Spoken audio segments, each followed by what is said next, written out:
الحمدللہ رب العالمین والصلاة والسلام علی سید المرسلین نبینا محمد وعلی آلہ وصحبہ اجمعین۔ جیسا کہ آپ جانتے ہیں کہ امام نووی رحمہ اللہ کی کتاب الاربعین جو 40 احادیث کا مجموعہ ہے اس کی مختصر ہم شرح کر رہے ہیں، اور آج جس حدیث کو ہم پڑھیں گے وہ حدیث نمبر 29 ہے۔ حدیث طویل ہے لیکن کوشش کریں گے کہ اس کو مختصر کیا جائے۔ حدیث یہ ہے، عن معاذ بن جبل رضی اللہ عنہ قال قلت یا رسول اللہ اخبرنی بعمل يدخلني الجنة ويباعدني عن النار قال لقد سألتني عن عظيم وإنه ليسير على من يسره الله تعالى عليه تعبد الله ولا تشرك به شيئا وتقيم الصلاة وتؤتي الزكاة وتصوم رمضان وتحج البيت ثم قال ألا أدلك على أبواب الخير الصوم جنة والصدقة تطفئ الخطيئة كما يطفئ الماء النار وصلاة الرجل من جوف الليل قال ثم تلا تتجافى جنوبهم عن المضاجع يدعون ربهم حتى بلغ يعملون ثم قال ألا أخبرك برأس الأمر كله وعموده وذروة سنامه قلت بلى يا رسول الله قال رأس الأمر الإسلام وعموده الصلاة وذروة سنامه الجهاد ثم قال ألا أخبرك بملاك ذلك كله قلت بلى يا رسول الله فأخذ بلسانه وقال كف عليك هذا فقلت يا نبي الله وإنا لمؤاخذون بما نتكلم به فقال ثكلتك أمك يا معاذ وهل يكب الناس في النار على وجوههم أو قال على مناخرهم إلا حصائد ألسنتهم رواه الترمذي وقال حديث حسن صحيح۔ معاذ رضی اللہ عنہ فرماتے ہیں کہ میں نے کہا اے اللہ کے رسول مجھے کوئی ایسا عمل بتلائیے جو مجھے جنت میں داخل کر دے اور جہنم سے دور کر دے۔ آپ علیہ السلام نے فرمایا تم نے مجھ سے بہت بڑی عظیم چیز کا سوال کیا ہے، البتہ وہ اس شخص کے لیے آسان ہے جس پر اللہ آسان کر دے۔ تم اللہ کی عبادت کرو اور اس کے ساتھ کچھ بھی شریک نہ کرو، نماز کی پابندی کرو، زکوٰۃ کو ادا کرو، رمضان کے روزے رکھو، بیت اللہ کا حج کرو۔ پھر آپ نے فرمایا کیا میں تمہیں خیر کے دروازے نہ بتلاؤں؟ صوم ڈھال ہے اور صدقہ گناہوں کو اس طرح مٹا دیتا ہے جس طرح پانی آگ کو بجھا دیتا ہے، اور رات کی تنہائی میں آدمی کی نماز۔ پھر آپ نے سورہ سجدہ کی آیت نمبر 16 تا 17 تتجافى جنوبهم عن المضاجع يدعون ربهم سے يعملون تک تلاوت فرمائی۔ پھر فرمایا میں تمہیں پورے معاملے کے سر، اس کے ستون اور اس کے کوہان کی چوٹی کی خبر نہ دوں؟ میں نے کہا ضرور ہے اللہ کے رسول۔ آپ نے فرمایا معاملہ کا سر اسلام ہے اور اس کا ستون نماز ہے اور اس کے کوہان کی چوٹی جہاد ہے۔ پھر آپ نے فرمایا کیا میں تمہیں ان سب کے اصل کی خبر نہ دوں؟ میں نے کہا ضرور ہے اللہ کے رسول۔ آپ نے اپنی زبان پکڑ کر ارشاد فرمایا اس کو اپنے اوپر روکے رکھو۔ میں نے کہا اے اللہ کے نبی کیا ہم اس پر بھی پکڑے جائیں گے جو ہم بولتے ہیں؟ آپ نے فرمایا تمہاری ماں تمہیں گم کرے، آخر لوگوں کو جہنم میں ان کے منہ کے بل ان کے زبان کا ہی کیا ہوا گرائے گا۔ اس سے ترمذی نے روایت کیا اور فرمایا یہ حدیث حسن ہے۔ میں نے جلدی پڑھ دیا، معذرت، آپ جو ہے بعد میں اس کی آڈیو بھی موجود ہے، اس میں سن سکتے ہیں۔ صحابہ کرام رضوان اللہ علیہم اجمعین جو ہے ہمیشہ ایسے سوالات کیا کرتے تھے جو دینی اعتبار سے مفید ہوں، اور ایسے سوال کہ جو جنت میں داخلے کا ذریعہ ہوں اور جہنم سے نجات کا ذریعہ ہوں۔ اور آج بھی لوگ سوال کرتے ہیں، لیکن بسا اوقات لایانی سوال بھی لوگ کرتے ہیں، یا عالم کا امتحان لینے کے لیے سوال کرتے ہیں، اور یا یہ بتانے کے لیے سوال کرتے ہیں کہ ہم بھی علم رکھتے ہیں اور ہمیں بھی جو ہے مطالعہ یا ہمارے پاس بھی نالج موجود ہے۔ آپ علیہ السلام نے حضرت معاذ کی حوصلہ افزائی کی کہ آپ نے بہت اچھا سوال کیا ہے، اور آپ کے شوق کو بڑھایا، آپ کے سوال کی تعریف کی، اور حقیقت میں ایسے سوال کے جس سے آدمی جنت کے اندر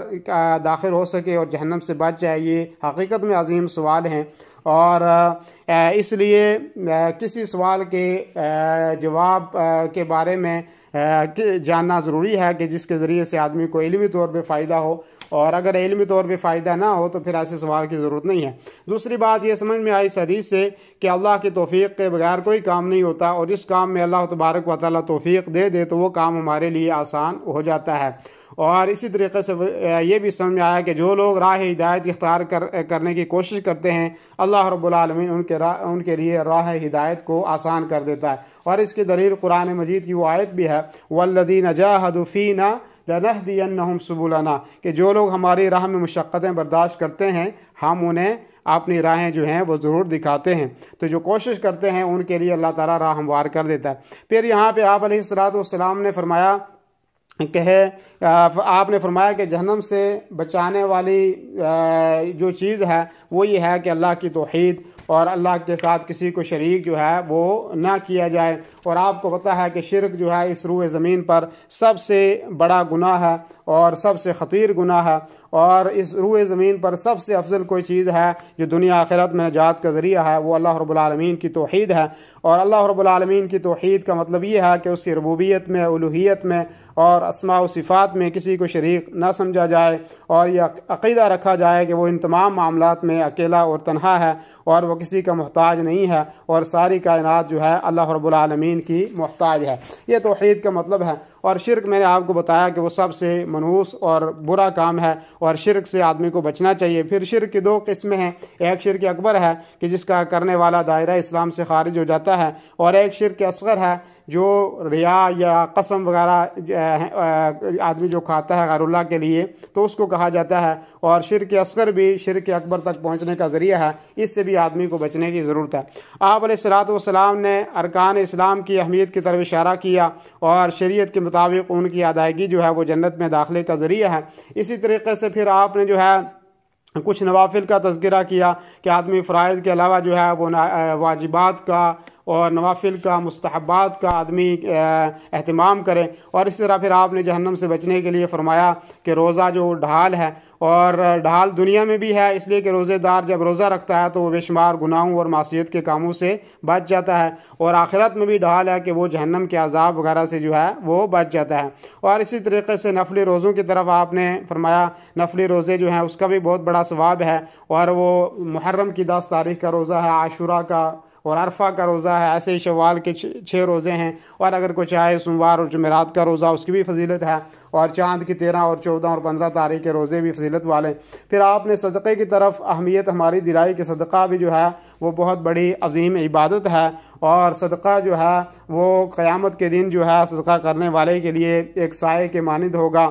اور اسی طریقے سے آپ علیہ السلام نے فرمایا کہ صدقہ گناہوں کو مٹانے کا سب سے آسان ذریعہ ہے۔ اور پھر آپ نے قیام اللیل کی طرف ہماری توجہ فرمائی، اور فرمایا کہ سب سے حدیث میں بھی آتا ہے دوسری جگہ کہ فرض نماز کے بعد سب سے افضل کوئی عمل ہے تو وہ رات کی نماز ہے۔ اور ایسے ہی ایک حدیث میں آپ علیہ السلام نے جہاں پہ فرمایا کہ سلام کو عام کرو، کھانا کھلاؤ، اور رات کو جب لوگ سو رہے ہوں تو نماز پڑھو، آپ جنت میں آسانی کے ساتھ جو ہے وہ داخل ہو جاؤ گے۔ اسی طریقے سے صحابہ کرام کا ذکر فرمایا کہ وہ تتجافى جنوبهم عن المضاجع يدعون ربهم خوفا وطمعا ومما رزقناهم ينفقون، کہ صحابہ وہ تھے کہ جو اپنے پہلوں کو اپنے بستروں سے الگ رکھتے تھے اور اللہ کو پکارتے تھے خوف اور امید کے ساتھ، اور جو ہم نے ان کو دیا ہوتا تھا اس میں سے وہ خرچ کرتے تھے۔ اور دین اسلام کے سر سے مراد یہاں شہادتین ہیں کہ آدمی شہادتین کا اقرار کرے اور اس کے اوپر پابند رہے، اور شہادتین کے بعد سب سے اہم چیز جو ہے وہ نماز ہے، اور نماز کو جو ہے اسلام کا ستون قرار دیا گیا ہے۔ پھر آپ نے فرمایا کہ جہاد فی سبیل اللہ کا درجہ بھی بہت بلند ہے، اور اس سے کوہان کی بلندی سے آپ نے تعبیر کیا، اور جہاد کی قرآن و حدیث میں بے شمار فضیلت موجود ہے۔ اور جہاد آدمی کا جان سے بھی آدمی جہاد کرتا ہے، مال سے بھی کرتا ہے، اور مال سے یہ ہے کہ آدمی جہاد کے جو چیزیں ہیں، جو اسباب ہیں، سامان ہے، اسلحہ ہے، وہ خریدا جاتا ہے۔ زبان سے جہاد یہ ہے کہ حق بات کہے وہ آدمی اور اللہ اور اس کے رسول کی طرف لوگوں کو بلائے۔ پھر آپ نے سب سے بڑی چیز جس کی طرف اشارہ کیا وہ فرمایا کہ اپنی زبان ہے اس کو کنٹرول میں رکھو، اور اللہ رب العالمین نے فرمایا کہ ما یلفظ من قول الا لدیہ رقیب عتید، کہ انسان جو بھی بات کہتا ہے اس کو فرشتے لکھنے والے موجود رہتے ہیں، اور زبان کو آدمی کو اپنے قابو میں رکھنا چاہیے، اور اس سے اچھی بات کہنی چاہیے، اور بری بات سے زبان جو ہے اس کو محفوظ رکھنا چاہیے، اللہ کے ذکر میں اس کو استعمال کرنا چاہیے، اور امر بالمعروف میں، نیکی کے کاموں میں اپنی زبان کو کھولنا چاہیے، اور اس کے علاوہ اپنی زبان کو